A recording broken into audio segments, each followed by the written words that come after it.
Welcome back guys. ಇವತ್ತು ನಾನು explain ಮಾಡ್ತಿರೋದು ತಮಿಳುನಾಡು ಚೀಫ್ ಮಿನಿಸ್ಟರ್ ದಳಪತಿ ವಿಜಯ್ ಅವರ ಕತ್ತಿ ಮೂವಿ. ಏನ್ ಇದ್ದಕ್ಕಿದ್ದಂಗೆ ಈ ಸಿನಿಮಾ ಅನ್ಕೊಂಡ್ರ, ಎಲ್ಲಿ ನೋಡಿದ್ರು ತಳಪತಿ ವಿಜಯ್ ಅವ್ರದೇ ನ್ಯೂಸ್. ನಾನ್ ಕೂಡ ಒಬ್ಬ ವಿಜಯ್ ಅಭಿಮಾನಿನೇ. ನನಗೆ ಕತ್ತಿ ಮೂವಿ ಅಂದ್ರೆ ತುಂಬಾ ಇಷ್ಟ. ಎಷ್ಟು ಅಂದ್ರೆ ಇಲ್ಲಿವರೆಗೂ ಅದ್ ಎಷ್ಟು ಸಲ ರಿಪೀಟೆಡ್ಲಿ ನೋಡಿದಿನೋ ನನಗೆ ಗೊತ್ತಿಲ್ಲ. ಈ ಮೂವಿ ಕಥೆನೇ ಅಷ್ಟು ಚೆನ್ನಾಗಿದೆ. ವಿಜಯ್ ಕೆರಿಯರ್ ಬೆಸ್ಟ್ ಸಿನಿಮಾ ಅಂದ್ರೂ ತಪ್ಪಾಗಲ್ಲ. ಜೊತೆಗೆ ನನಗೆ ಆಲ್ ಟೈಮ್ ಫೇವರೇಟ್. ಯಾಕಂದ್ರೆ ಇದರಲ್ಲಿ ಅಭಿವೃದ್ಧಿ ಹೆಸರಲ್ಲಿ ಕಾರ್ಪೊರೇಟ್ ಕಂಪನಿಗಳು ರೈತರ ಜಮೀನುಗಳನ್ನ ಕೋಟಿ ಕೋಟಿ ಬೆಲೆ ಕೊಟ್ಟು ಅವರಿಂದ ಕೊಂಡ್ಕೊಳ್ತಾರೆ. ದೊಡ್ಡ ಮೊತ್ತದಲ್ಲಿ ದುಡ್ಡು ಸಿಗುತ್ತಲ್ಲ ಅಂತ ಯಾವ ರೈತರು ತಕರಾರು ಮಾಡದೆ ಜಮೀನನ್ನ ಹಣ ಇಸ್ಕೊಂಡು ಬಿಟ್ಕೊಟ್ಬಿಡ್ತಾರೆ. ಆದ್ರೆ ಎಲ್ಲರೂ ಹೀಗೆ ವ್ಯವಸಾಯದ ಜಮೀನನ್ನ ಬಿಟ್ಕೊಟ್ಟು ಕಂಪನಿಗಳ ಕೆಳಗಡೆ ಕೆಲಸ ಮಾಡಕ್ಕೆ ಶುರು ಹಚ್ಕೊಂಡ್ರೆ ಮುಂದೆ ಆಹಾರ ಹೇಗೆ ಹುಟ್ಟುತ್ತೆ ಅಲ್ವಾ? ರೈತರ ಸಂಖ್ಯೆ ಕಡಿಮೆ ಆಗ್ತಾ ಹೋದ್ರೆ ಮುಂದೆ ಆಗೋ ದುಷ್ಪರಿಣಾಮಗಳೇನು, ಜೊತೆಗೆ ವ್ಯವಸಾಯನೇ ನಂಬ್ಕೊಂಡು ಬದುಕ್ತಿರೋ ರೈತರುಗಳ ಕಷ್ಟಗಳೇನು ಅನ್ನೋದನ್ನ ಈ ಮೂವಿಲಿ ತುಂಬಾ ಚೆನ್ನಾಗಿ ತೋರಿಸಿದ್ದಾರೆ. ಸಿನಿಮಾ ಲೆಂತ್ ಮತ್ತೆ ಹೇಳ್ಬೇಕಾಗಿರುವಂತ ವಿಷಯ ತುಂಬಾ ಇರೋದ್ರಿಂದ ಈ ಸಿನಿಮಾನ ಫಸ್ಟ್ ಪಾರ್ಟ್ ಒಂದು ವಿಡಿಯೋ, ಸೆಕೆಂಡ್ ಪಾರ್ಟ್ ಒಂದು ವಿಡಿಯೋದಲ್ಲಿ ಎಕ್ಸ್ಪ್ಲೇನ್ ಮಾಡಿದೀನಿ. ಈಗ ನೀವು ನೋಡ್ತಿರೋದು ಫಸ್ಟ್ ಪಾರ್ಟ್. ಸೆಕೆಂಡ್ ಹಾಫ್ ನ ನೀವು ಮಿಸ್ ಮಾಡದೆ ನೋಡ್ಲೇಬೇಕು, ಯಾಕಂದ್ರೆ ತುಂಬಾ ಇಂಪಾರ್ಟೆಂಟ್ ವಿಷಯ ಇರೋದೇ ಅದರಲ್ಲಿ. ವಿಡಿಯೋ ಎಂಡ್ ಅಲ್ಲಿ ಎಂಡ್ ಕಾರ್ಡ್ ಅಥವಾ ಕಾಮೆಂಟ್ ಬಾಕ್ಸ್ ಮತ್ತೆ ಡಿಸ್ಕ್ರಿಪ್ಷನ್ ಅಲ್ಲಿ ಸೆಕೆಂಡ್ ಹಾಫ್ ವಿಡಿಯೋ ಲಿಂಕ್ ಹಾಕಿರ್ತೀನಿ, ಮಿಸ್ ಮಾಡದೆ ನೋಡಿ. ಬನ್ನಿ ಈಗ ಸಿನಿಮಾ ಒಳಗಡೆ ಹೋಗ್ಬಿಡೋಣ.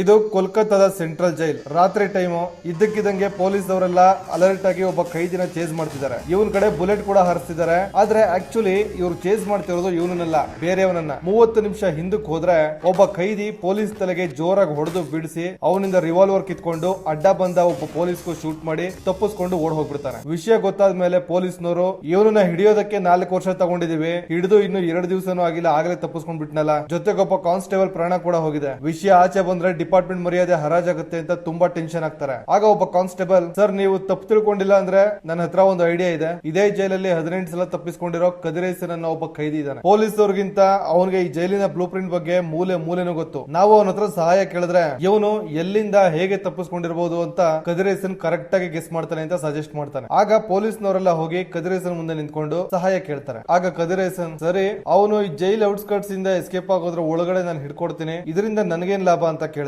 ಪೊಲೀಸ್ನವರು ಏನ್ ಬೇಕು ನಿನಗೆ ಅಂತ ಕೇಳಿದ್ರೆ, ನನ್ನ ಸೆಲ್ಗೆ ಒಂದು ಫ್ಯಾನ್, ರೀಚಾರ್ಜ್ ಮಾಡಿರೋ ಫೋನ್, ಎಲ್ಲಾ ಫೆಸಿಲಿಟೀಸ್ ಬೇಕು ಅಂತ. ಪೊಲೀಸ್ನವರು ನೀನು ಹುಡುಗಾಟ ಆಡ್ತಿದ್ಯಾ ಅಂತ ಕೇಳಿದ್ರೆ, ಅಲ್ಲ ಸರ್ ಕೆಲ್ಸ ಮಾಡೋದು ನಾನು, ಸಂಬಳ ತಗೊಳೋದು ನೀವ, ಆಗುತ್ತೋ ಇಲ್ವೋ ಹೇಳಿ, ತುಂಬಾ ಟೈಮ್ ಇಲ್ಲ, ಅವನು 20 ಕಿಲೋಮೀಟರ್ ದಾಟೋದ್ರ ಒಳಗಡೆ ಹಿಡಿದ್ರೆ ಹಿಡಿದಂಗೆ, ಇಲ್ಲ ಅಂದ್ರೆ ನಿಮ್ ಇಷ್ಟ ಅಂತಾನೆ. ಆಗ ಜೈಲರ್ ವಿಧಿ ಇಲ್ದೆ ಸರಿ ಓಕೆ ಅದೆಲ್ಲ ಮುಂದೆ ನೋಡ್ಕೊಳ್ಳೋಣ ಅಂತ ಒಪ್ಕೋತಾರೆ. ಈಗ ಕದಿರೇಸನ್ ಜೈಲ್ ನ ಬ್ಲೂ ಪ್ರಿಂಟ್ ತರಿಸಿ ಆ ಖೈದಿ ಯಾವ ಸೆಲ್ ಇಂದ ತಪ್ಪಿಸ್ಕೊಂಡ ಅಂತ ಕೇಳಿ ಅಲ್ಲಿಂದ ಗೆಸ್ಸಿಂಗ್ ಮಾಡೋಕೆ ಶುರು ಮಾಡ್ತಾನೆ. ಯಾವ ಲೆವೆಲ್ಗೆ ಮೈಂಡ್ ಅಲ್ಲಿ ಪಿಕ್ಚರೈಸ್ ಮಾಡ್ಕೋತಾನೆ ಅಂದ್ರೆ, ಸೆಲ್ಗಳು ಜೈಲ್ ನ ಕಿಚನ್, ಟಾಯ್ಲೆಟ್, ಡ್ರೈನೇಜ್ ಯಾವ ಮೂಲೆಯಿಂದ ಎಸ್ಕೇಪ್ ಆಗಿರಬಹುದು ಅಂತ ಯೋಚನೆ ಮಾಡಿ, ಯಾವ ಪಾಸಿಬಿಲಿಟೀಸ್ ಇರಬಹುದು ಅಂತ ಯೋಚನೆ ಮಾಡ್ತಾ ಟನಲ್ ಕನೆಕ್ಷನ್ ಅಬ್ಸರ್ವ್ ಮಾಡಿ ಅವನು ಹೆಂಗ್ ಹೋಗಿರ್ಬೋದು ಅಂತ ಗೆಸ್ ಮಾಡಿ, ನಾನು ಓಡ್ತೀನಿ, ನನ್ನನ್ನ ಫಾಲೋ ಮಾಡ್ಕೊಂಡು ಬನ್ನಿ ಅಂತ ಹೇಳಿ ಹೋಗ್ತಾನೆ. ಆ ಖೈದಿ ಒಂದು ಟನಲ್ ಕೊರೆದು ಹೋಗಿದ್ದಾನೆ ಅಂತ ಗೆಸ್ ಮಾಡಿ, ಈ ಟನಲ್ ಜೈಲಿಂದ ಹೊರಗಡೆ ಎಕ್ಸಿಟ್ ಪಾಯಿಂಟ್ ಇದೆ, ನಾನು ಇಲ್ಲಿ ಯಾವ್ದಾದ್ರು ಡೈವರ್ಟ್ ಇದೆಯಾ ಅಂತ ನೋಡ್ಕೊಂಡ್ ಬರ್ತೀನಿ, ನೀವು ಜೀಪ್ ಅಲ್ಲಿ ಎಕ್ಸಿಟ್ ಹತ್ರ ಬನ್ನಿ ಅಂತ ಹೇಳಿ ಟನಲ್ ಒಳಗಡೆ ಹೋಗ್ತಾನೆ. ಅದ್ರ ಮೂಲಕ ಜೈಲಿಂದ ಆಚೆ ಬಂದು ಪೊಲೀಸ್ನವರನ್ನ ಕರೆದು ನನ್ನ ಫಾಲೋ ಮಾಡಿ ಅಂತ ಓಡ್ ಹೋಗ್ತಾನೆ. ಅವನು ಗೆಸ್ ಮಾಡ್ದಂಗೆ ಅದೇ ರೂಟ್ ಅಲ್ಲಿ ಆ ಖೈದಿ ಹೋಗ್ತಿರ್ತಾನೆ. ಪೊಲೀಸ್ನವರು ಅವನ ಹಿಂದೆ ಬಿದ್ದು ಫೈರಿಂಗ್ ಮಾಡ್ತಾ ಫಾಲೋ ಮಾಡ್ತಾರೆ. ಅವನಂತೂ ಗಲ್ಲಿಗಳಲ್ಲಿ ನುಗ್ಗಿ ಪೊಲೀಸ್ನವ್ರ ಕೈಗೆ ಸಿಗದಂಗೆ ತಪ್ಪಿಸ್ಕೊಂಡು ಓಡ್ತಿರ್ತಾನೆ. ಮೇನ್ ರೋಡ್ ಗೆ ಬಂದು ಟ್ರಾಮ್ ಹತ್ಬಿಡ್ತಾನೆ. ಟ್ರಾಮ್ ಅಂದ್ರೆ ಕೋಲ್ಕತ್ತಾದಲ್ಲಿ ಹಳಿಗಳ ಮೇಲೆ ಹೋಗೋ ಬಸ್ಗಳು. ಟ್ರಾಮ್ ಒಳಗಡೆ ಕೂತ್ಕೊಂಡು ಪೊಲೀಸ್ನವ್ರ ಮೇಲೆ ಫೈರ್ ಬ್ಯಾಕ್ ಮಾಡ್ತಾನೆ. ಅದರಲ್ಲಿ ಒಬ್ಬ ಪೊಲೀಸ್ ಸಾಯ್ತಾನೆ. ಅವನ್ ಗನ್ನಲ್ಲಿ ಬುಲೆಟ್ಸ್ ಖಾಲಿ ಆಗುತ್ತೆ. ತಕ್ಷಣ ಕದಿರೇಸನ್ ಅವನ್ ಮೊಣಕಾಲ್ ಕಾಣಿಸ್ತಿದ್ಯಲ್ಲ ಅಲ್ಲಿಗೆ ಶೂಟ್ ಮಾಡಿ ಅಂತ ಇನ್ಸ್ಟ್ರಕ್ಟ್ ಮಾಡ್ತಾನೆ. ಪೊಲೀಸ್ ಶೂಟ್ ಮಾಡ್ತಾರೆ. ಖೈದಿ ಕಾಲ್ಗೆ ಬುಲೆಟ್ ಬಿದ್ದು ಕೆಳಗಡೆ ಬೀಳ್ತಾನೆ. ಸದ್ಯ ಸಿಕ್ಕದ್ನಲ್ಲ ಅಂತ ಎಲ್ಲರೂ ಹೋಗಿ ಆ ಖೈದಿನ ಹಿಡ್ಕೋತಾರೆ. ಜೈಲರ್ ಕದಿರೇಸನ್ ಇಟ್ಕೊಂಡು ಇವನನ್ನ ಹಿಡಿದ್ವಿ ಅಂತ ಹೊರಗಡೆ ಗೊತ್ತಾಗ್ಬಾರ್ದು ಅಂತ ಹೇಳಿ ಹಿಂದೆ ತಿರುಗಿ ನೋಡಿದ್ರೆ ಕದಿರೇಸನ್ ಇವ್ರಿಗೆ ಚಳ್ಳೆ ಹಣ್ಣು ತಿನ್ಸಿ ಅವನೇ ಎಸ್ಕೇಪ್ ಆಗ್ಬಿಟ್ಟಿದ್ದಾನೆ. ಜೈಲರ್ಗಂತೂ ಸರಿಯಾಗಿ ಯಾಮಾರ್ದವಲ್ಲ ಅಂತ ಟೆನ್ಷನ್ ಆಗುತ್ತೆ. ಆಗ ಜೈಲರ್ ಕದಿರೇಸನ್ ನಮ್ಮ 3 ಜನ ಪೊಲೀಸ್ನವರನ್ನ ಸಾಯಿಸಿ ಎಸ್ಕೇಪ್ ಆಗಿದ್ದಾನೆ ಅಂತ ರೆಕಾರ್ಡ್ಸ್ ರೆಡಿ ಮಾಡೋಕೆ ಇನ್ಸ್ಟ್ರಕ್ಟ್ ಮಾಡ್ತಾನೆ. ಇಲ್ಲಿಂದ ಸಿನಿಮಾ ಶುರುವಾಗುತ್ತೆ. ಕತ್ತಿ ಅಂದ್ರೆ ಕತ್ತಿ ಎಷ್ಟು ಶಾರ್ಪ್ ಆಗಿರುತ್ತೋ ಈ ಕದಿರೇಸನ್ ಬ್ರೈನ್ ಕೂಡ ಅಷ್ಟೇ ಶಾರ್ಪ್. ಎಂತ ಡಿಫಿಕಲ್ಟ್ ಸಿಚುವೇಶನ್ ಕೂಡ ತನ್ನ ಫೇವರ್ ಆಗಿ ಕನ್ವರ್ಟ್ ಮಾಡ್ಕೊಳ್ಳುವಂತ ಚಾಲಾಕಿ ಈ ಕದಿರೇಸನ್. ಅಷ್ಟು ಫಾಸ್ಟ್ ಆಗಿ ಡಿಸಿಷನ್ ಮೇಕಿಂಗ್ ಎಬಿಲಿಟಿ ಇವನಿಗಿರುತ್ತೆ. ಇವನು ಬಾಬು ಕದಿರೇಸನ್ ಫ್ರೆಂಡ್. ಇರೋದು ತಮಿಳುನಾಡಲ್ಲಿ. ಟಿವಿಲಿ ರಾಶಿ ಫಲ ಕೇಳ್ತಿರ್ತಾನೆ. ಅದರಲ್ಲಿ ಇವತ್ತು ಕುಂಭರಾಶಿಗೆ ಕೆಟ್ಟ ದಿನ, ಅಪಾಯ ಹುಡ್ಕೊಂಡ್ ಬರುತ್ತೆ ಅಂತ ಹೇಳ್ತಿರ್ತಾರೆ. ಹಂಗ್ ಹೇಳೋದಕ್ಕೂ ಕದಿರೇಸನ್ ರೂಮ್ ಒಳಗಡೆ ಎಂಟ್ರಿ ಆಗ್ತಾನೆ. ಬಂದ ತಕ್ಷಣ ಹಾಯ್ ಹೇಳಿ ಕೈ ಕುಲುಕ್ತಾಗ, ಬಾಬು ನಿನ್ಗೆ ಇವಾಗ ರಿಲೀಸ್ ಇರ್ಲಿವಲ್ಲ ಹೆಂಗ್ ಬಂದೆ ಅಂತ ಕೇಳಿದ್ರೆ, ನಾನೇ ರಿಲೀಸ್ ಮಾಡ್ಕೊಬಿಟ್ಟೆ ಅಂತಾನೆ. ಆಗ ಬಾಬು, ಸರಿ ನಾನು ಇಲ್ಲಿದ್ದೀನಿ ಅಂತ ನಿನ್ಗೆ ಹೆಂಗ್ ಗೊತ್ತಾಯ್ತು ಅಂತ ಕೇಳ್ತಾನೆ. ನಮ್ಮ ಸೆಲ್ಮೇಟ್ ಆಗಿದ್ನಲ್ಲ ಮಾರಿಮುತ್ತು, ಅವನಿಗೆ ಕಾಲ್ ಮಾಡಿದ್ದೆ, ನೀನು ರಿಲೀಸ್ ಆಗಿ 1 ತಿಂಗಳಾಯ್ತು ಅಂತ ಅಡ್ರೆಸ್ ಕೊಟ್ಟ. ಬಂದ್ಬಿಟ್ಟೆ ಅಂತ ಹೇಳಿ ಬೀರು ಅಲ್ಮಾರ ಎಲ್ಲಾ ಸ್ಕ್ಯಾನ್ ಮಾಡಿ ದುಡ್ಡು ಎತ್ಕೊಂಡು ನನಗೆ ಬ್ರಷ್ ಪೇಸ್ಟ್ ಸೋಪು ಎಲ್ಲ ಚಿಕ್ಕ ಚಿಕ್ಕ ಸೈಜ್ ಅಲ್ಲಿ ಅರೇಂಜ್ ಮಾಡೋ, ನಾಳೆ ಬೆಳಗ್ಗೆ ಬ್ಯಾಂಕಾಕ್ ಹೋಗ್ತಿದೀನಿ ಅಂತ ಹೇಳ್ತಾನೆ. ಆಗ ಬಾಬು, ಹೇ ನಿಂದು ಪಾಸ್ಪೋರ್ಟ್ ಇಲ್ಲ ಹೆಂಗ್ ಹೋಗ್ತೀಯ ಅಂತಾನೆ. ಕದೀರ್, ಅದಕ್ಕೆ ತಾನೆ ನಿನ್ನ ಹತ್ರ ಬಂದಿರೋದು, ನಕಲಿ ಪಾಸ್ಪೋರ್ಟ್ ಮಾಡೋದ್ರಲ್ಲಿ ಕಿಂಗ್ ಅಲ್ವಾ ನೀನು ಅಂತ ಹೇಳಿ ಬೆಳಿಗ್ಗೆ ಆಲ್ರೆಡಿ ಏರ್ಪೋರ್ಟ್ ಗೆ ಇಬ್ರು ಬರ್ತಾರೆ. Kadeer Hasan form fill up ಮಾಡ್ಬೇಕಾದ್ರೆ ಒಂದು ಹುಡುಗಿ ಬಂದು ಪೆನ್ ಕೇಳ್ತಾಳೆ. ಯಾರು ಅಂತ ತಿರುಗಿ ನೋಡಿದ್ರೆ ಅವಳು ನಾನು ನೋಡಿದ್ದೆ ಕದೀರ್ ಹಸನ್ ಫಿದಾ ಆಗಿ ಮೈಯೇ ಮರ್ತ್ ಬಿಡ್ತಾನೆ. ಇವಳ ಹೆಸರು ಅಂಕಿತಾ ಅಂತ. ಅಂಕಿತಾ ಒಂದು ಶಾಪ್ ಅಲ್ಲಿ ಮಕ್ಕಳಿಗೆ ತಿಂಡಿ ಕೊಡಿಸ್ಬೇಕಾದ್ರೆ ಅಂಗಡಿಯವರು ಚೇಂಜ್ ಇಲ್ಲ ಅಂತಿದ್ದಾಗ ಕದೀರ್ ಬಂದು ಚೇಂಜ್ ನನ್ನ ಹತ್ರ ಇದೆ ತಗೊಳ್ಳಿ ಅಂತ ಕೊಟ್ಟು ಮಕ್ಕಳುಗಳನ್ನ ಮಾತಾಡ್ಸೋಕೆ ಟ್ರೈ ಮಾಡ್ತಿರ್ತಾನೆ. ಆಗ ಅಂಕಿತಾ ಮಕ್ಕಳನ್ನೆಲ್ಲ ಕರ್ಕೊಂಡು ನಡಿರಿ ಹೋಗೋಣ ಅಂತ ಹೋಗ್ಬಿಡ್ತಾಳೆ. ಆದ್ರೆ ಕದೀರ್ ಅಂಕಿತಾ ಹಿಂದೇನೆ ಹೋಗಿ ಏನಾದ್ರೂ ನೆಪ ಮಾಡ್ಕೊಂಡು ಮಾತಾಡ್ಸೋಕೆ ಟ್ರೈ ಮಾಡ್ತಿರ್ತಾನೆ. ಇದು ರಿಪೀಟ್ ಆದಾಗ ಅಂಕಿತಾ ಕದೀರ್ ಹತ್ರ ತಾನಾಗೆ ಬಂದು, ಸರ್ ನಿಮ್ ಹತ್ರ ಸ್ವಲ್ಪ ಪರ್ಸನಲ್ ಆಗಿ ಮಾತಾಡ್ಬೇಕು ಅಂತ ಹೇಳಿ, ನನ್ನ ಹೆಸರು ಅಂಕಿತಾ, 2 ವರ್ಷದಿಂದ ಒಬ್ರನ್ನ ಲವ್ ಮಾಡ್ತಿದ್ದೆ, ಆದ್ರೆ ಅವರನ್ನ ಯಾರೋ ಪಾಪಿಗಳು ಕೊಂದ್ಬಿಟ್ರು ಅಂತ ಹೇಳ್ತಾಳೆ. ಇದನ್ನ ಕೇಳಿ ಕದೀರ್ಗೆ ಅಟ್ ಎ ಟೈಮ್ ಬೇಜಾರು ಆಗುತ್ತೆ, ಖುಷಿನೂ ಆಗುತ್ತೆ. ಅಂಕಿತಾ ಅವ್ರು ಇಲ್ಲೇ ನಿಮ್ ಹಿಂದೆನೆ ಇದಾರೆ ಅಂತ ಹೇಳ್ತಾಳೆ. ಕದೀರ್ ಈಗ ತಾನೇ ಸತ್ತೋಗಿದ್ದಾರೆ ಅಂತ ಹೇಳಿದ್ರೆ ಅಂತ ಕನ್ಫ್ಯೂಸ್ ಆಗಿ ಹಿಂದೆ ತಿರುಗಿ ನೋಡಿದ್ರೆ ಯಾರು ಇಲ್ಲ. ಹೆದರ್ಕೊಂಡು ಎಲ್ಲಿದ್ದಾರೆ ಅಂತ ಕೇಳ್ತಾನೆ. ಅಂಕಿತಾ ಅಲ್ಲೇ ಕನ್ನಡಿ ಮೇಲೆ ನೋಡಿ ಅಂತ ತೋರಿಸ್ತಾಳೆ. ಕದೀರ್ ನೋಡಿದ್ರೆ ಅಲ್ಲಿ ಒಂದು ನೊಣ ಇದೆ. ಕದೀರ್ ನೊಣನ ಅಂತ ಕನ್ಫ್ಯೂಸ್ ಆಗ್ತಾನೆ. ಆಗ ಅಂಕಿತಾ, ಈ ಜನ್ಮದಲ್ಲಿ ಅವರು ನೊಣ ಆಗಿ ಹುಟ್ಟಿದ್ದಾರೆ, ಅವ್ರು ನನಗೆ ನಿಮ್ಮನ್ನೇ ಮದುವೆ ಮಾಡ್ಕೊ ಅಂತ ಹೇಳ್ತಿದ್ದಾರೆ, ನನಗೆ ಏನ್ ಮಾಡ್ಬೇಕು ಅಂತಾನೆ ಗೊತ್ತಾಗ್ತಿಲ್ಲ ಅಂತ ಈಗ ಪಿಕ್ಚರ್ ಸ್ಟೋರಿಲಿ ಬಿಸ್ಕೆಟ್ ಹಾಕ್ತಾಳೆ. ಕದೀರ್ ಅಂತೂ ಫುಲ್ ಖುಷಿ ಆಗ್ಬಿಡ್ತಾನೆ. ಅಂಕಿತಾ, ನೀವು ಬೇರೆ ಫಾರಿನ್ ಗೆ ಹೋಗ್ತಿದ್ದೀರಾ, ನೀವು ವಾಪಸ್ ಬಂದ ತಕ್ಷಣ ನಮ್ಮ ಅಂಕಲ್ ನ ನಮ್ಮ ಮದುವೆ ಬಗ್ಗೆ ಮಾತಾಡೋದಕ್ಕೆ ನಿಮ್ಮ ಹತ್ರ ಕಳಿಸ್ತೀನಿ, ನನ್ನ ನಂಬರ್ ತಗೊಳ್ಳಿ ಅಂತ ಹೇಳಿ ಒಂದ್ ನಂಬರ್ ಕೊಟ್ಬಿಟ್ಟು ಬಾಯ್ ಅಂತ ಹೇಳಿ ಅಲ್ಲಿಂದ ಹೊರಡ್ತಾಳೆ. ಕದೀರ್ ಅಂತೂ ಫುಲ್ ಖುಷಿಯಾಗಿ ಬಾಬು ಅರೇಂಜ್ ಮಾಡಿದ ಬ್ಯಾಂಕಾಕ್ ಟಿಕೆಟ್ಸ್ ಎಲ್ಲ ಹರಿದಾಕಿ ಇಲ್ಲೇ ಇರ್ತೀನಿ ಅಂತ ಡಿಸೈಡ್ ಮಾಡ್ಬಿಡ್ತಾನೆ. ಕದೀರ್ ಸಂಜೆ ಬಂದು ಅಂಕಿತಾ ಕೊಟ್ಟಿದ್ದ ನಂಬರ್ ಗೆ ಕಾಲ್ ಮಾಡಿದ್ರೆ ಚೆನ್ನೈ ಸಿಟಿ ಕಾರ್ಪೊರೇಷನ್ ಗೆ ಹೋಗುತ್ತೆ. ಅಂಕಿತಾ ಇದಾರ ಅಂತ ಕೇಳಿದ್ರೆ, ನಾವು ಕಾರ್ಪೊರೇಷನ್ ಅವರು ನಿಮ್ ಏರಿಯಾದಲ್ಲಿ ನಾಯಿಗಳು ತೊಂದರೆ ಇದ್ರೆ ಹೇಳಿ ಬಂದು ನಾಯಿ ಹಿಡ್ಕೊಂಡು ಹೋಗ್ತೀವಿ ಅಂತಾರೆ. ಕದೀರ್ಗೆ ನಾನು ಮಕ್ಕರಾಗಿದ್ದೀನಿ ಅಂತ ಅರ್ಥ ಆಗುತ್ತೆ. ಬಾಬು ಅಂತೂ ನೀನ್ ನನ್ ಜೊತೆ ಇದ್ದಷ್ಟು ಅಪಾಯನೇ, ಮೊದಲು ಎಲ್ಲಾದ್ರೂ ಕಳಿಸ್ಬಿಡೋಣ ಅಂತ ನಾನು ಕಷ್ಟಪಟ್ಟು ಬ್ಯಾಂಕಾಕ್ ಟಿಕೆಟ್ಸ್ ನ ಅರೇಂಜ್ ಮಾಡಿದ್ರೆ ಎಲ್ಲ ಹರಿದಾಕಿದ್ಯಲ್ಲ ಅಂತ ಬೈತಿರ್ತಾನೆ. ಆಗ ಬ್ರಿಡ್ಜ್ ಕೆಳಗಡೆ ಒಂದು ಟಾಟಾ ಎಸ್ ಗಾಡಿ ಎರ್ರಾಬೆರ್ರಿ ಬಂದು ಡಿವೈಡರ್ ಗೆ ಡ್ಯಾಶ್ ಹೊಡ್ಕೊಳ್ಳುತ್ತೆ. ತಕ್ಷಣ ಹಿಂದೆನೆ ಒಂದು ಕ್ವಾಲಿಸ್ ಗಾಡಿ ಬಂದು ಡ್ರೈವರ್ ಗೆ ಫೈರಿಂಗ್ ಮಾಡಿ ಓಡ್ ಹೋಗ್ಬಿಡ್ತಾರೆ. ಅದನ್ನ ನೋಡಿ ಕದೀರ್ ಹಸನ್ ಇಮಿಡಿಯೇಟ್ ಆಗಿ ಬ್ರಿಡ್ಜ್ ಇಳಿದು ಬಂದು ಆ ಗಾಡಿ ಡ್ರೈವರ್ ನ ಹಿಂದೆ ಸರಿಸಿ ನೋಡಿದ್ರೆ ಅವನು same to same ditto Kadeer Hasan ತರನೇ ಇದ್ದಾನೆ. ಇಬ್ಬರಿಗೂ ತುಂಬಾ ಆಶ್ಚರ್ಯ ಆಗ್ಬಿಡುತ್ತೆ. ಕದೀರ್ ಹಸನ್ ರೈಟ್ ಸೈಡ್ ಎದೆಗೆ ಬುಲೆಟ್ ಹೋಗಿದೆ, ಇನ್ನು 1 ಅವರ್ ಅಲ್ಲಿ ಹಾಸ್ಪಿಟಲ್ ಗೆ ಕರ್ಕೊಂಡು ಹೋದ್ರು ಕಾಪಾಡಬಹುದು ಅಂತ ಹೇಳಿ ಇಮಿಡಿಯೇಟ್ ಆಗಿ ಗಾಡಿ ತಗೊಂಡು ಹಾಸ್ಪಿಟಲ್ ಗೆ ಹೋಗ್ತಾರೆ. ಬಾಬುಗೆ ಇದನ್ನೆಲ್ಲ ನೀನೇ ಹ್ಯಾಂಡಲ್ ಮಾಡು, ನಾನು ಒಳಗಡೆ ಬಂದ್ರೆ ಡಾಕ್ಟರ್ಸ್ ಇಬ್ಬರನ್ನ ನೋಡಿ ಕನ್ಫ್ಯೂಸ್ ಆಗ್ತಾರೆ ಅಂತ ಹೇಳಿ ಕದೀರ್ ಹೊರಗಡೆ ಉಳ್ಕೋತಾನೆ. ಡಾಕ್ಟರ್ಸ್ ಆಪರೇಷನ್ ಮಾಡಿ ಆ ವ್ಯಕ್ತಿ ಬಾಡಿಯಿಂದ 3 ಬುಲೆಟ್ಸ್ ತೆಗೆದಿದೀವಿ ಅಂತ ಹೇಳಿ ಅವನು ಥಿಂಗ್ಸ್ ಎಲ್ಲ ಬಾಬುಗೆ ಹ್ಯಾಂಡ್ ಓವರ್ ಮಾಡ್ತಾರೆ. ಬಾಬು ತಕ್ಷಣ ಕದೀರ್ ಹತ್ರ ಬಂದು ಗನ್ ಶಾಟ್ಸ್ ಆಗಿರೋದ್ರಿಂದ ಡಾಕ್ಟರ್ ಪೊಲೀಸ್ನವ್ರಿಗೆ ಇನ್ಫಾರ್ಮ್ ಮಾಡಿದ್ದಾರೆ. ಪೊಲೀಸ್ನವರು ಈಗ ಇಲ್ಲಿಗೆ ಬರ್ತಿದ್ದಾರೆ, ನೀನ್ ಮೊದಲು ಇಲ್ಲಿಂದ ಹೊರಡಬೇಕು ಅಂತ ಹೇಳಿ ಹೊರಡ್ತಿರ್ತಾರೆ. ಆಗ ಬಾಬುಗೆ ಒಂದು ಫೋನ್ ಕಾಲ್ ಬರುತ್ತೆ. ಆ ಕಾಲ್ ಅಲ್ಲಿ ಕದೀರ್ ಹಸನ್ ಹುಡುಕೊಂಡು ಕಲ್ಕತ್ತಾ ಪೊಲೀಸ್ನವರು ಬಾಬು ಮನೆಗೆ ಬಂದಿದ್ರು ಅಂತ ಅವನ ಫ್ರೆಂಡ್ಸ್ ಹೇಳ್ತಾರೆ. ತಕ್ಷಣ ಗಾಬರಿಯಾಗಿ ಕದೀರ್ ಹಸನ್ಗೆ ನಿನ್ನ ಹುಡುಕೊಂಡು ಕಲ್ಕತ್ತಾ ಪೊಲೀಸ್ ತಮಿಳುನಾಡಿಗೆ ಬಂದ್ಬಿಟ್ಟಿದ್ದಾರೆ, ಫೋನ್ ಆನ್ ಅಲ್ಲಿ ಇದ್ರೆ ಟ್ರಾಪ್ ಆಗ್ಬಿಡುತ್ತೆ ಅಂತ ಹೇಳಿ ಸಿಮ್ ಕಾರ್ಡ್ ತೆಗೆದು ಬಿಸಾಕ್ತಾನೆ. ಇದನ್ನೇ ಅವಕಾಶವಾಗಿ ಮಾಡ್ಕೊಂಡು ಕದೀರ್ ಹಸನ್ ಡಾಕ್ಟರ್ ಕೊಟ್ಟಿದ್ದ ಥಿಂಗ್ಸ್ ಕವರ್ ಇಂದ ಆ ವ್ಯಕ್ತಿಗೆ ಸಂಬಂಧಪಟ್ಟ ವಸ್ತುಗಳನ್ನೆಲ್ಲ ಆಚೆ ತೆಗೆದು ಅದೇ ಕವರ್ ಗೆ ಕದೀರ್ ಹಸನ್ ವಾಚು ಪರ್ಸು ಎಲ್ಲ ಹಾಕಿ ಬಾಬುಗೆ ರಿಸೆಪ್ಷನ್ ಅಲ್ಲಿ ಪೇಷಂಟ್ ನೇಮ್ ನ ಕದೀರ್ ಹಸನ್ ಅಂತ ಫಿಲ್ ಮಾಡಿ ಆ ಕವರ್ ನ ಅವನ ಬೆಡ್ ಪಕ್ಕದಲ್ಲಿ ಇಟ್ಬಿಡು. ಕೋಲ್ಕತ್ತಾ ಪೊಲೀಸ್ ಅವನನ್ನ ನಾನು ಅನ್ಕೊಂಡು ಜೈಲಿಗೆ ಕರ್ಕೊಂಡು ಹೋಗ್ತಾರೆ. ಜೈಲಲ್ಲಿ ಪೊಲೀಸು ಅವನನ್ನ ನಾನಲ್ಲ ಅಂತ ಬೇಗನೆ ಕಂಡು ಹಿಡಿತಾರೆ. ಅವ್ರು ಕಂಡು ಹಿಡಿಯೋದ್ರ ಗ್ಯಾಪ್ ಒಳಗಡೆ ನಾನ್ ಬ್ಯಾಂಕಾಕ್ ಎಸ್ಕೇಪ್ ಆಗ್ಬಿಡ್ತೀನಿ ಅಂತ ಹೇಳಿ ಕೋಲ್ಕತ್ತಾ ಪೊಲೀಸ್ ಬರೋದನ್ನೇ ಕಾಯ್ಕೊಂಡಿದ್ದು ಅಲ್ಲಿಂದ ಆ ಗಾಡಿ ಎತ್ಕೊಂಡು ಎಸ್ಕೇಪ್ ಆಗ್ತಾರೆ. ಮಾರದಿನ ಬೆಳಿಗ್ಗೆ ಬಾಬು ಮತ್ತೆ ಕದೀರ್ ಹಸನ್ ರೋಡ್ ಅಲ್ಲಿ ನಡ್ಕೊಂಡು ಹೋಗ್ಬೇಕಾದ್ರೆ ಇವ್ರ ಕಡೆಗೆ ಒಬ್ಬ ಪೊಲೀಸ್ ಬರ್ತಾ ಇರ್ತಾನೆ. ಅವನನ್ನ ನೋಡಿ ಹೆದರ್ಕೊಂಡು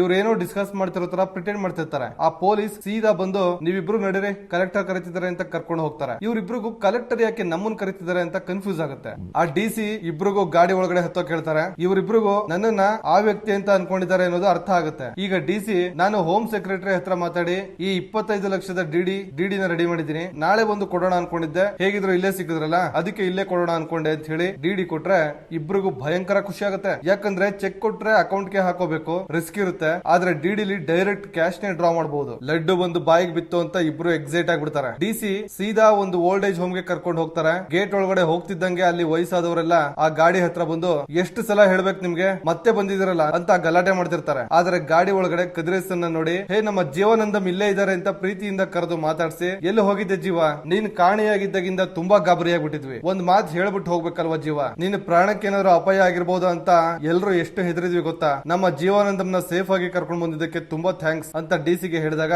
ಡಿಸಿ, ಸದ್ಯ ಇವಾಗಾದ್ರೂ ನನ್ನ ಮೇಲೆ ಕೋಪ ಕಡಿಮೆ ಆಯ್ತಲ್ಲ, ಅಂದಾಗೆ ಜೀವನ ನಾನಲ್ಲ ಈ ಹುಡುಗ ಕರ್ಕೊಂಡು ಬರ್ತಿದ್ದ, ನಾನು ಇಲ್ಲಿಗೆ ಡ್ರಾಪ್ ಮಾಡಿದೆ ಅಷ್ಟೇ ಅಂತ ಹೇಳ್ತಾರೆ. ಇವರೆಲ್ಲರೂ ಬಾಬುಗೆ ಕೃತಜ್ಞತೆ ತಿಳಿಸ್ತಾರೆ. ಆಗ ಡಿಸಿ, ಜೀವನಂದಂ ನಮ್ಗೆ 25 ಲಕ್ಷ ರೂಪಾಯಿಂದ ಡಿಡಿ ಕೊಟ್ಟಿದ್ದೀನಿ ಅಂತ ಏನೋ ಹೇಳೋಕೆ ಶುರು ಮಾಡ್ತಾನೆ. ಆದ್ರೆ ಎಲ್ರು ಕೋಪ ಮಾಡ್ಕೊಂಡು ನಿಮ್ ಹಣ ನಮ್ಗೆ ಬೇಡ ಅಂತ ನಾವು ನಿಮ್ಗೆ ಎಷ್ಟು ಸಲ ಹೇಳ್ಬೇಕು ಅಂತ ಬೈಕೊಂಡು ತಕ್ಷಣ ಆ ಡಿಡಿ ಕಿತ್ಕೊಂಡು ಅವರ ಮುಂದೆನೆ ಹರಿದಾಕ್ಬಿಡ್ತಾರೆ. ಕದಿರೇಸನ್ಗೆ ನಿರಾಸೆ ಆಗ್ತಿದ್ರು, ಎಲ್ರು ಚಪ್ಪಾಳೆ ಹೊಡಿತಾ ಇದಾರಲ್ಲ ಅಂತ ಅವನು ಕೂಡ ಸಂತೋಷ ಆದ ಒಂಥರ ಚಪ್ಪಾಳೆ ಹೊಡಿತಾನೆ. ಆಗ ಡಿಸಿ ಕದಿರೇಸನ್ನ ಸೈಡ್ ಕರ್ಕೊಂಡು ಹೋಗಿ ನಾನು ಏನ್ ಮಾಡ್ಲಿ ಜೀವ, ಸಿಚುವೇಶನ್ ಹಂಗಿದೆ, ಏನಾದ್ರೂ ಮಾಡಿ ನೀನೇ ಅವ್ರನ್ನ ಕನ್ವಿನ್ಸ್ ಮಾಡು, ನಾನು ಮುಂದಿನ ವಾರ ಮತ್ತೆ ಬರ್ತೀನಿ, ಇದೇ 25 ಲಕ್ಷ ರೂಪಾಯಿಂದ ಡಿಡಿ ತಗೊಂಡ್ ಬರ್ತೀನಿ ಅಂತ ಹೇಳ್ತಾರೆ. ಆಗ ಇಬ್ರಿಗೂ ಮತ್ತೆ ಖುಷಿಯಾಗಿ ಕದೀರ್ ಸರ್ ನಾಳೆ ಡಿಡಿ ತಗೊಂಡ್ ಬಂದಾಗ ಪರ್ಸನಲ್ ಆಗಿ ಫಸ್ಟ್ ನನಗೆ ಡಿಡಿ ಕೊಟ್ಬಿಡಿ, ಆಮೇಲೆ ನಾನು ಅವ್ರನ್ನ ಕನ್ವಿನ್ಸ್ ಮಾಡ್ಕೋತೀನಿ ಅಂತ ಹೇಳ್ತಾನೆ. ಡಿಸಿ ಸರಿ ಅಂತ ಒಪ್ಕೋತಾನೆ. ಬಾಬು ಸರ್ ಕ್ಯಾಶ್ ಕೊಟ್ರೆ ಇನ್ನೂ ಒಳ್ಳೇದು ಅಂತಾನೆ. ಆಗ ಡಿಸಿ ಗವರ್ಮೆಂಟ್ ಅಲ್ಲಿ ಕ್ಯಾಶ್ ಎಲ್ಲ ಕೊಡಲ್ಲ, ಡಿಡಿನೇ ಕೊಡೋದು ಅಂತ ಹೇಳಿ ಹೊರಡ್ತಾರೆ. ಈಗ ಕದಿರೇಸನ್ ಮತ್ತೆ ಬಾಬು ಆ 25 ಲಕ್ಷದ ಡಿಡಿ ನಮ್ಮ ಕೈ ಸೇರೋವರೆಗೂ ನಾವು ಇದೇ ಓಲ್ಡ್ ಏಜ್ ಹೋಮ್ ಅಲ್ಲಿ ಇರೋಣ ಅಂತ ಡಿಸೈಡ್ ಮಾಡ್ಕೋತಾರೆ. ಇವನೇ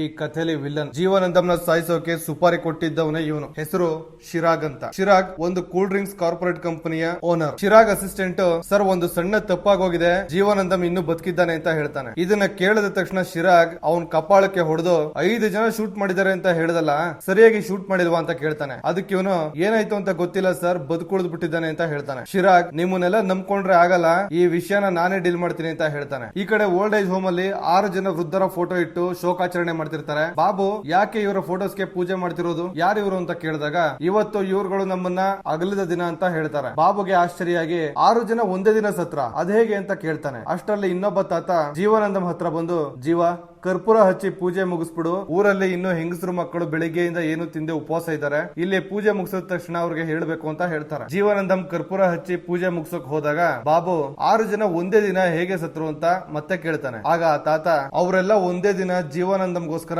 ಸಾಮೂಹಿಕವಾಗಿ ಆತ್ಮಹತ್ಯೆ ಮಾಡ್ಕೊಂಡ್ರು ಅಂತ ಹೇಳ್ತಾರೆ. ಆಗ ಆಶ್ಚರ್ಯಾಗಿ ಬಾಬು ಒಬ್ಬನ ಕಾಪಾಡೋಕೆ 6 ಜನ ಯಾಕೆ ಆತ್ಮಹತ್ಯೆ ಮಾಡ್ಕೊಂಡ್ರು ಅಂತ ಕೇಳಿದಾಗ ಆ ತಾತ ಈ ಓಲ್ಡ್ ಏಜ್ ಹೋಮ್ಗೆ ಜೀವನಂದಂ ಇನ್ಚಾರ್ಜ್, ಆ 10 ಜನ ಜೀವನಂದಂ ಗ್ರಾಮದವ್ರೆ, ನಾನು ಮತ್ತೆ ಇಲ್ಲಿ ಹಲವಾರು ಜನ ಬೇರೆ ಬೇರೆ ಕಡೆಯಿಂದ ಇಲ್ಲಿಗೆ ಬಂದಿದೀವಿ ಅಂತ ಹೇಳ್ತಾರೆ. ರಾತ್ರಿ ಆಗುತ್ತೆ. ಬಾಬು ಕದಿರೇಸನ್ಗೆ ನೋಡು ಕದೀರ್, ಇದು ಸೇಫ್ ಜಾಗ ಅಲ್ಲ, ಜೀವಾನಂದಮ್ನ ಕಾಪಾಡೋಕೆ 6 ಜನ ಪ್ರಾಣ ಬಿಟ್ಟಿದ್ದಾರೆ, ನೀನ್ ನೋಡಿದ್ರೆ ಅವನನ್ನೇ ಜೈಲಿಗೆ ಕಳಿಸಿ ಅವನ್ ಜಾಗದಲ್ಲಿ ಬಂದು ಕೂತಿದೀಯ, ಈ ವಿಷಯ ಅಪ್ಪಿ ತಪ್ಪಿ ಅವ್ರಿಗೆ ಗೊತ್ತಾದ್ರೆ ಏನಾಗುತ್ತೆ ಗೊತ್ತಾ ಅಂತಾನೆ. ಆಗ ಕದಿರೇಸನ್ ಇನ್ನೊಂದೇ ವಾರ ಕಣ 25 ಲಕ್ಷ ಡಿಡಿ ಇಸ್ಕೊಂಡು ಇಲ್ಲಿಂದ ಹೋಗ್ತಾ ಇರೋದೆ, ಅಷ್ಟೇ ಅಲ್ಲ ಬ್ಯಾಂಕಾಕ್ಗೆ ಹೋಗೋವರೆಗೂ ಇದೇ ನಮ್ಗೆ ಸೇಫ್ಟಿ ಜಾಗ ಅಂತ ಹೇಳ್ತಾನೆ. ಆಗ ಬಾಬು ಇದು ಸೇಫ್ ಜಾಗನ, ಜೀವಾನಂದಮ್ನ ಸಾಯಿಸೋಕೆ 5 ಜನ ಬಂದಿದ್ರು ಅನ್ನೋದನ್ನ ಮರ್ತ್ಬಿಟ್ಯಾ, ಈ ಜಾಗ ನಿನಗೆ ಸೇಫ್ ಅನ್ಸ್ತಿದ್ಯಾ ಅಂದಾಗ ಕದೀರ್ ಸರಿ ಓಕೆ ನೀನ್ ಹೇಳೋದು ಕರೆಕ್ಟ್, ನಾಳೆ ಬೆಳಿಗ್ಗೆನೆ ಇಲ್ಲಿಂದ ಹೊರಟ್ಬಿಡೋಣ ಬಿಡು ಅಂತ ಹೇಳ್ತಾನೆ. ಇವರು ಮಾತಾಡ್ಬೇಕಾದ್ರೆ ಪವರ್ ಕಟ್ ಆಗುತ್ತೆ. ಯಾರೋ ಬಾಗಿಲು ತರ್ತಾರೆ, ಯಾರೋ ಅಂತ ನೋಡಿದ್ರೆ ಈ ತಾತ ಕಿಶೋರ್ ಅವ್ರಿಗೆ ಉಸಿರಾಟ ತೊಂದರೆ ಆಗಿದೆ, ಸ್ವಲ್ಪ ಬಂದು ನೋಡಿ ಅಂತ ಕರ್ಕೊಂಡು ಹೋಗ್ತಾರೆ. ಕರೆಂಟ್ ಬೇರೆ ಇಲ್ಲ, ರಾತ್ರಿ ಹೊತ್ತು.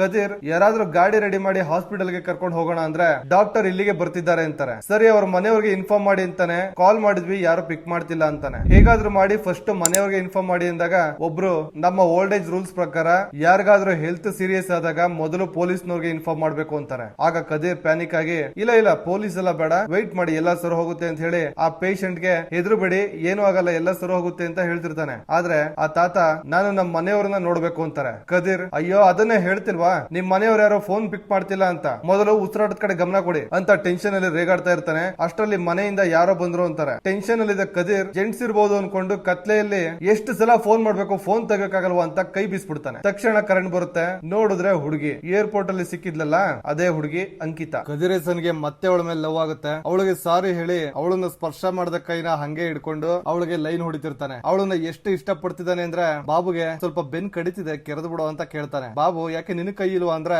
ಅವಳು ಮುಟ್ಟಿರೋ ಕೈ ಕಣ, ಆ ಫೀಲ್ ಇನ್ನೂ ಹಂಗೆ ಇದೆ ಅಂತ ಹೇಳಿ ಬೆನ್ ಕೆರ್ಸ್ಕೊತಾನೆ. ಬೆಳಿಗ್ಗೆ ನಿದ್ದೆ ಮುಗಿಸಿ ಅಂಕಿತಾ ನಡ್ಕೊಂಡ್ ಬರ್ಬೇಕಾದ್ರೆ ಮತ್ತೆ ಅವಳನ್ನ ನೋಡ್ಕೊಂಡು ಕಣ್ ತುಂಬಿಕೊಳ್ತಾ ಇರ್ತಾನೆ. ಅಂಕಿತಾ ಸೀದಾ ಕದೀರ್ ಹತ್ರನೇ ಬಂದು ಸಾರಿ ನೀವೇ ಈ ಓಲ್ಡ್ ಏಜ್ ಹೋಮ್ ಇನ್ಚಾರ್ಜ್ ಅಂತ ಗೊತ್ತಿಲ್ಲದೆ ಅವತ್ತು ನಿಮ್ಮನ್ನ ಯಾಮರಿಸ್ಬಿಟ್ಟೆ, ನನಗೊಂದು ಸಹಾಯ ಮಾಡಕ್ಕಾಗತ್ತಾ ಅಂತ ಕೇಳ್ತಾಳೆ. ಕದೀರ್ ಜೋಶಲ್ಲಿ ಅಷ್ಟೇ ತಾನೆ, ನಿಮಗೋಸ್ಕರ ಏನ್ ಬೇಕಾದ್ರೂ ಮಾಡೋಣ ಹೇಳಿ ಅಂತಾನೆ. ಆಗ ಅಂಕಿತಾ ನಮ್ ಏರಿಯಾ ವಾರ್ಡ್ ಕೌನ್ಸಿಲರ್ ಗೆ ಸರಿಯಾಗಿ ಒಂದು ಕೊಡ್ಬೇಕಲ್ಲ ಅಂತಾಳೆ. ಕದೀರ್ ಅಲ್ಲ ಸಂಬಂಧನೇ ಇಲ್ದಿರೋ ವ್ಯಕ್ತಿಗೆ ಹೊಡಿರಿ ಅಂದ್ರೆ ಹೆಂಗ್ರಿ ಹೊಡಿಯಕ್ಕಾಗತ್ತೆ, ಅದು ಸರಿ ಈ ಸಹಾಯನ ನನ್ನ ಹತ್ರನೇ ಯಾಕೆ ಕೇಳ್ತಿದ್ದೀರಾ ಅಂತ ಕೇಳ್ತಾನೆ. ಅದಕ್ಕೆ ಅಂಕಿತಾ ನಿನ್ನೆ ವಾರ್ಡ್ ಕೌನ್ಸಿಲರ್ಗೂ ನನಗೂ ಆರ್ಗ್ಯುಮೆಂಟ್ ಆಗಿ ಅವ್ನ್ ನನ್ ಕೆನ್ನೆಗೆ ಹೊಡೆದ್ಬಿಟ್ಟ, ರಾತ್ರಿ ನೀವು ನನ್ ಕಪಾಳಕ್ಕೆ ಹೊಡೆದ್ರೆ, ಅವ್ನು ಹೊಡೆದಕ್ಕಿಂತ ನೀವು ಹೊಡೆದ ಇಟ್ಟು ತುಂಬಾ ಸ್ಟ್ರಾಂಗ್ ಅನಿಸ್ತು, ಈಗ್ಲೂ ನೋಯ್ತಿದೆ, ಅದಕ್ಕೆ ನಿಮ್ ಕೈಯಿಂದಲೇ ಅವ್ನಿಗೆ ಹೊಡ್ಸೋಣ ಅನ್ಕೊಂಡೆ ಅಂತ ಹೇಳ್ತಾಳೆ. ಸರಿ ಅಷ್ಟೇ ತಾನೇ, ನಿಮ್ಗೋಸ್ಕರ ಬರ್ತೀನಿ ಅಂತ ಕದೀರ್ ಒಪ್ಕೋತಾನೆ. ಬಾಬು ಲಗೇಜ್ ಎಲ್ಲ ಪ್ಯಾಕ್ ಮಾಡ್ಕೊಂಡು ಹೊರಡೋಣ ಅಂತ ಕೇಳಿದ್ರೆ ನಾನ್ ಬರಲ್ಲ, ಬೇಕಿದ್ರೆ ನೀನು ಹೋಗು ಅಂತ. ನಿನ್ನೆ ತಾನೇ ಬೆಳಗ್ಗೆ ಬ್ಯಾಂಕಾಕ್ಗೆ ಹೊರಟ್ಬಿಡೋಣ ಅಂತ ಡಿಸೈಡ್ ಮಾಡಿದ್ವಲ್ಲ ಅಂದ್ರೆ ಕದೀರ್ ಅದು ನಿನ್ನೆ, ನಾನ್ ಹೇಳ್ತಿರೋದು ಇವತ್ತು ಅಂತ ಹುಡುಗಾಟ ಆಡ್ಕೊಂಡು ಸ್ಟೈಲ್ ಆಗಿ ರೆಡಿಯಾಗಿ ಕದೀರ್ ಅಂಕಿತಾ ಜೊತೆ ಹೊರಡ್ತಾನೆ. ಆಗ ಇವರಿಬ್ರದ್ದು ಒಂದು ಬ್ಯೂಟಿಫುಲ್ ಡ್ಯೂಯೆಟ್ ಸಾಂಗ್ ಬರುತ್ತೆ. ಅಂಕಿತಾ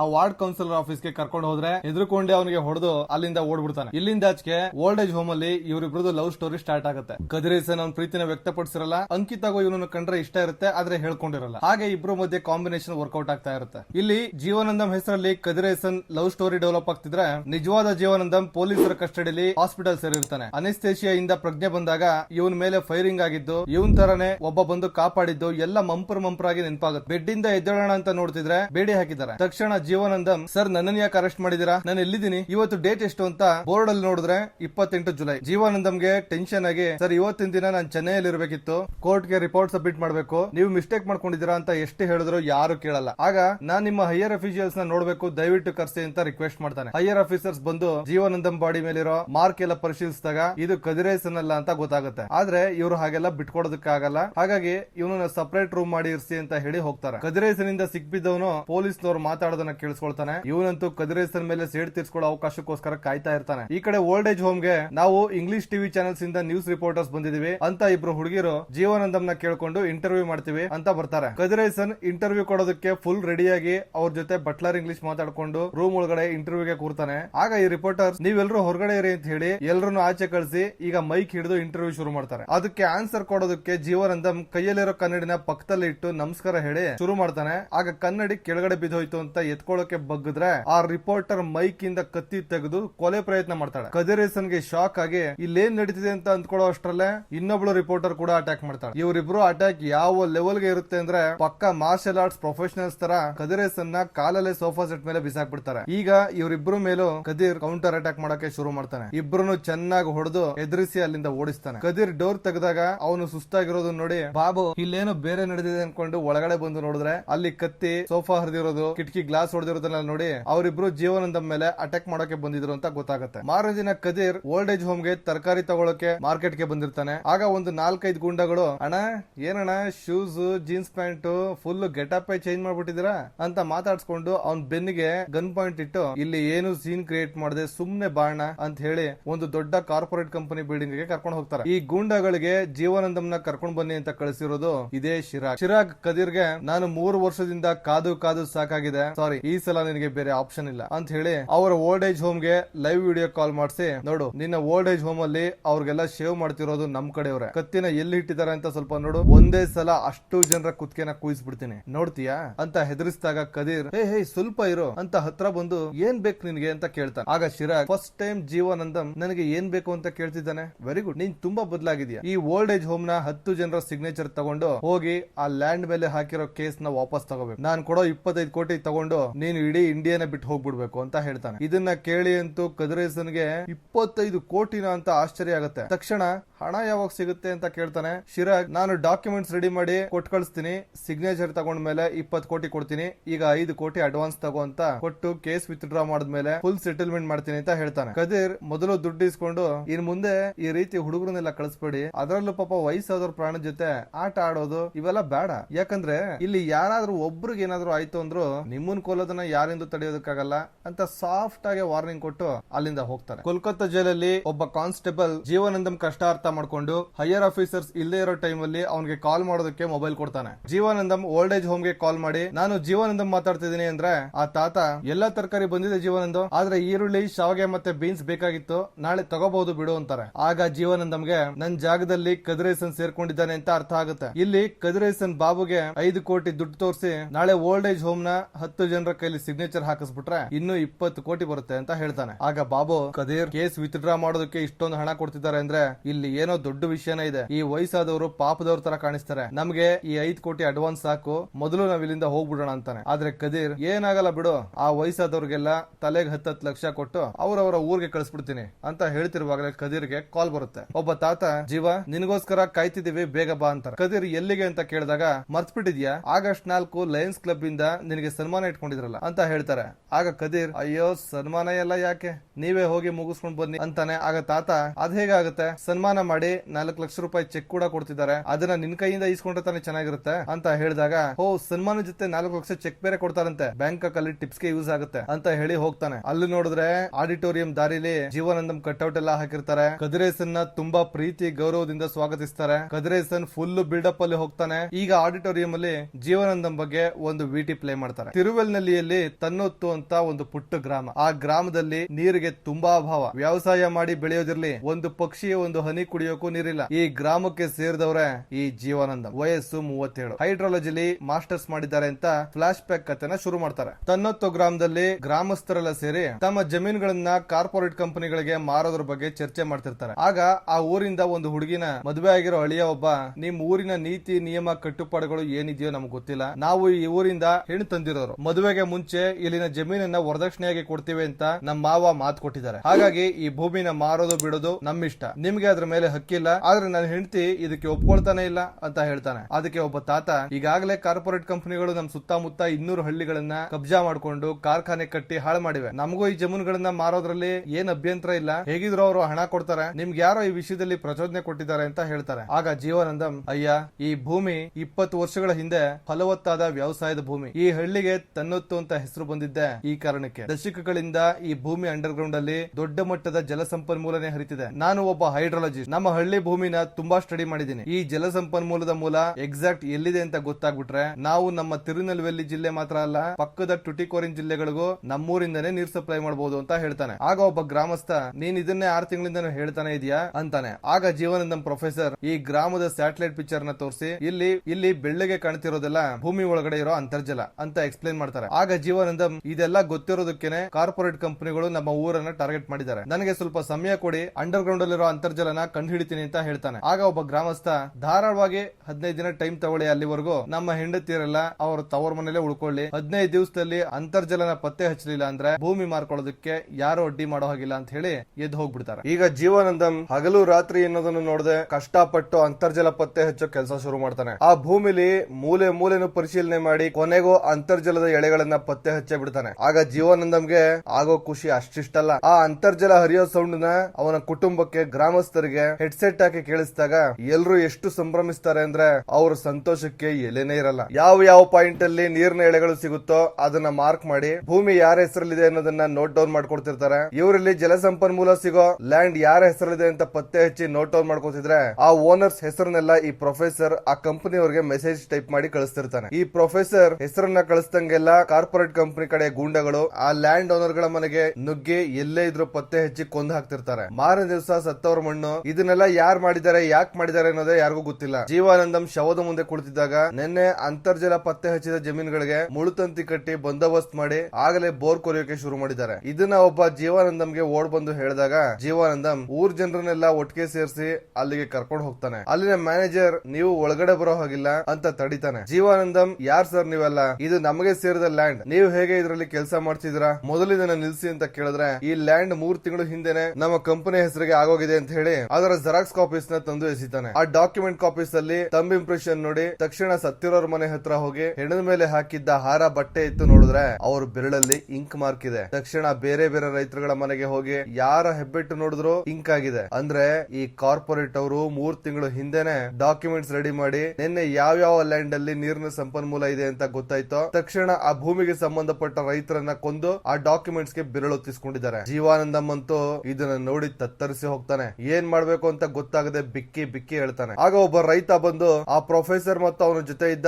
ಇಬ್ರು ಆ ಕಾರ್ಪೊರೇಟ್ ಕಂಪನಿ ಚೇಲಗಳು ನಮ್ಗೆ ಮೋಸ ಮಾಡ್ಬಿಟ್ರು ಅಂತ ಹೇಳಿದಾಗ ಜೀವಾನಂದಂ, ನಮ್ಮನ್ನ ಯಾಮಾರಿಸ್ಬಿಟ್ರು ಅಮ್ಮ, ನಮ್ ಬದುಕುಗಳನ್ನ ಬೀದಿಗೆ ತಂದ್ಬಿಟ್ರು ಅಂತ ತುಂಬಾ ಅಳ್ತಾನೆ. ತಕ್ಷಣ ಗ್ರಾಮಸ್ಥರೆಲ್ಲ ಡಿಸಿ ಆಫೀಸ್ ಮುಂದೆ ಹೋಗಿ ತಮ್ಗಾದ ಅನ್ಯಾಯದ ಬಗ್ಗೆ ಹೇಳ್ಕೊಳ್ಳೋದಕ್ಕೆ ಒಗ್ಗಟ್ಟಾಗಿ ನಿಲ್ತಾರೆ. ಆಗ ಒಬ್ಬ ಎಸ್ಐ ಬಂದು, ಆ ಕಿತ್ತೋಗಿರೋ ಭೂಮಿಲಿ ಚಿನ್ನ ಇದೆಯಾ, ಎಷ್ಟು ದುಡ್ಡು ಕೊಟ್ರು ಸೇಲ್ ಮಾಡಲ್ಲ ಅಂತಿರಂತೆ, ಅಂತದ್ದೇನಿದೆ ಮಂಡಳಿ ಅಂತ ಕೇಳ್ತಾನೆ. ಆಗ ಜೀವಾನಂದಂ, ಅದು ನಮ್ಮ ವ್ಯವಸಾಯದ ಭೂಮಿ ಸರ್ ಅಂತಾನೆ. ಆಗ ಆ ಎಸ್ಐ, ನೀನ್ ಯಾರೋ real estate agent, rate hike ಮಾಡಕ್ ನೋಡ್ತಿದ್ಯಾ ಅಂತ ಕೇಳ್ತಾನೆ. ಆಗ ಜೀವಾನಂದಂ, ಸರ್ ನಮ್ಮೂರಿನ ಜಮೀನುಗಳಲ್ಲಿ ಸಾಕಷ್ಟು ಅಂತರ್ಜಲದ ಸಂಪನ್ಮೂಲಗಳಿವೆ, ಅದನ್ನ ಹೊರಗಡೆ ತಂದ್ರೆ 2 ಜಿಲ್ಲೆಗಳಿಗೆ ನೀರಿನ ಅಭಾವನೆ ಇರಲ್ಲ ಅಂತ ಹೇಳ್ತಾನೆ. ಅದಕ್ಕೆ ಈ ಎಸ್ಐ, ನೋಡು ಆ ಲ್ಯಾಂಡ್ ಏನ್ ಬೆಲೆ ಬಾಳುತ್ತೋ ಅದಕ್ಕಿಂತ 3 ಪಟ್ಟು ಹೆಚ್ಚು ರೇಟ್ ಕೊಡ್ತೀನಿ, ನನಗೆ 10% ಕಮಿಷನ್, ಏನಂತೀಯ ಅಂತ ಕೇಳ್ತಾನೆ. ಆಗ ಜೀವಾನಂದಂ, ಈಗ ನೀವು ಹೇಳಿ ಸರ್, ರಿಯಲ್ ಎಸ್ಟೇಟ್ ಏಜೆಂಟ್ ನಾನಾ ನೀವಾ ಅಂತ ಅನ್ಬಿಡ್ತಾನೆ. ತಕ್ಷಣ ಎಸ್ಐಗೆ ಕೋಪ ಬಂದು ಜೀವಾನಂದಂಗೆ ಕಪ್ಪಾಳಕ್ಕೆ ಹೊಡೆದ್ಬಿಡ್ತಾನೆ. ಜನ ಎಲ್ಲ ಇನ್ಸ್ಪೆಕ್ಟರ್ ಮೇಲೆ ಕೂಗಾಡ್ತಾರೆ. ಆಗ ಅದು ನಿನ್ ಜಮೀನ ಅಂತ ಕೇಳ್ತಾನೆ. ಜೀವಾನಂದಂ ಇಲ್ಲ ಅಂತಾನೆ. ಸತ್ತೋದವರು ನಿನ್ನ ಸಂಬಂಧಿಕರ ಅಂತ ಕೇಳ್ತಾನೆ. ಅದಕ್ಕೂ ಇಲ್ಲ ಅಂತ ಹೇಳಿ ತಲೆ ಅಲ್ಲಾಡಿಸ್ತಾನೆ. ಮತ್ತೆ ಸತ್ತೋದವರ ಹೆಂಡತಿಯಲ್ಲ ನಿನಗೆ ಸ್ವಂತನ ಅಂತ ಕೇವಲವಾಗಿ ಕೇಳ್ತಾನೆ. ಆಗ ಜೀವಾನಂದಂ ಹೌದು ಸರ್, ಅವ್ರಿಗೆಲ್ಲ ನಾನು ಅಣ್ಣ ಸರ್. ಕಳೆದ 8 ವರ್ಷಗಳಿಂದ ವ್ಯವಸಾಯ ಮಾಡೋಕಾಗದೆ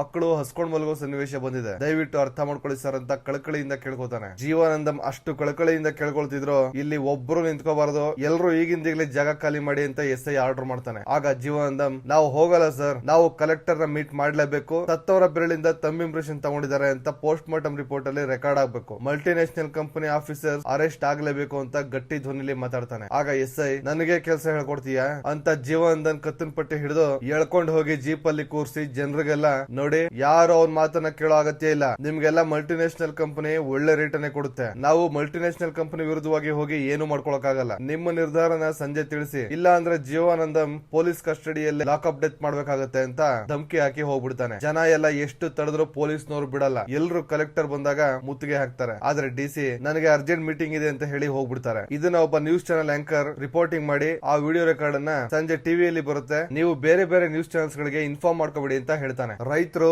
ಬೇರೆ ಬೇರೆ ನ್ಯೂಸ್ ಚಾನೆಲ್ಸ್ ಗಳಿಗೆ ಕಾಲ್ ಮಾಡಿ ಜೀವಾನಂದಂನ ಕಾರಣ ಇಲ್ಲದೆ ಅರೆಸ್ಟ್ ಮಾಡಿದ್ದಾರೆ, ಪೊಲೀಸ್ನವರು ದೌರ್ಜನ್ಯ ಎಸಗ್ತಿದ್ದಾರೆ ಅಂತ ತಿಳಿಸಿದ್ರೆ ಗಂಡ ಹೆಂಡತಿ ತಂಗಿ ಜೊತೆ ಓಡ್ ಹೋದ, ಗಂಡನ ಹೆಂಡತಿನೇ ಕೊಲೆ ಮಾಡ್ಬಿಟ್ಲು, ತಂದೆ ಮಗನ ಕೊಂದ್ ಹಾಕ್ತಾ, ಮಗ ತಂದೆನ ಕೊಂದ್ ಹಾಕ್ತಾ, ಇಂತ ಇಂಟ್ರೆಸ್ಟಿಂಗ್ ಸ್ಟೋರಿ ಇದ್ರೆ ಕಾಲ್ ಮಾಡಿ ಅಂತ ಒಂದು ಚಾನೆಲ್ ಹೇಳಿದ್ರೆ ಇನ್ನೊಂದು ಚಾನೆಲ್ ಹೌದಾ ಜೀವಾನಂದಮ್ನ ಅರೆಸ್ಟ್ ಮಾಡಿದ್ರ, ಒಂದು ವೇಳೆ ಲಾಕ್ಅಪ್ ಡೆತ್ ಆದ್ರೆ ಫಸ್ಟ್ ನಮ್ಗೆ ಕಾಲ್ ಮಾಡಿ ತಿಳಿಸ್ಬೇಕು ಅಂತ ಹೇಳ್ತಾರೆ. ಆ ವಿಡಿಯೋ ರೆಕಾರ್ಡ್ ಮಾಡಿದ ರಿಪೋರ್ಟರ್ ನಾನು ನಿನ್ನೆನೆ ವಿಡಿಯೋ ಕಳಿಸಿದೀನಿ, ಆದ್ರೆ ಇದು ಹಾಟ್ ನ್ಯೂಸ್ ಅಲ್ಲ ಅಂತ ಗುರುವಾರ ಡಿಸ್ಟ್ರಿಕ್ಟ್ ನ್ಯೂಸ್ ಅಲ್ಲಿ ಹಾಕ್ತೀನಿ ಅಂತ ಹೇಳಿದ್ದಾರೆ ಅಂತಾನೆ. ಪೊಲೀಸ್ನವರು ಜೀವಾನಂದಮ್ನ ಸ್ಟೇಷನ್ ಅಲ್ಲಿ ಬಟ್ಟೆ ಎಲ್ಲ ಬಿಚ್ಚಿಸಿ ಬರೀ ಅಂಡರ್ವೇರ್ ಅಲ್ಲಿ ಕೂರಿಸಿರ್ತಾರೆ. ಅವರ ಪರಿಸ್ಥಿತಿಯನ್ನ ನೋಡಿ ಜನರೆಲ್ಲ ಗೋಳಾಡ್ತಾ ಅಳ್ತಿರ್ತಾರೆ. ಜೀವಾನಂದಂಗೆ ಒಂದು ಗೋಣಿ ಚೀಲ ಸುತ್ತಿಸಿ ಜನರ ಮುಂದೆ ತಂದು ನಿಲ್ಲಿಸ್ತಾರೆ. ಆಗಲೂ ಕೂಡ ಜೀವಾನಂದಂ ನನ್ನ ಪ್ರಾಣ ಹೋದ್ರೂ ಪರವಾಗಿಲ್ಲ, ವ್ಯವಸಾಯನ ಮಾತ್ರ ಬಿಟ್ಕೊಡ್ಬಿಡಿ ಅಂತ ಹೇಳ್ತಾನೆ. ತಕ್ಷಣ ಮತ್ತೆ ಒಳಗಡೆ ಹೇಳ್ಕೊಂಡು ಹೋಗ್ಬಿಡ್ತಾರೆ. ಪಾಪ ಈ ಗ್ರಾಮಸ್ಥರಿಗೆ ಯಾರ ಕಡೆಯಿಂದ ಸಪೋರ್ಟ್ ಇಲ್ಲದೆ ನ್ಯೂಸ್ ಚಾನೆಲ್ಸ್ ಅಂತೂ ಇವ್ರನ್ನ ಕೇರೆ ಮಾಡದೆ ಕಂಗಾಲಾಗ್ಬಿಡ್ತಾರೆ. ಆಗ ಏನ್ ಮಾಡ್ಬೇಕು ಅಂತ ಗೊತ್ತಾಗದೆ 10 ಜನ ವಯಸ್ಸಾದವರು ನಮ್ಮ ವ್ಯವಸಾಯದ ಭೂಮಿನೂ ಕಾಪಾಡ್ಬೇಕು,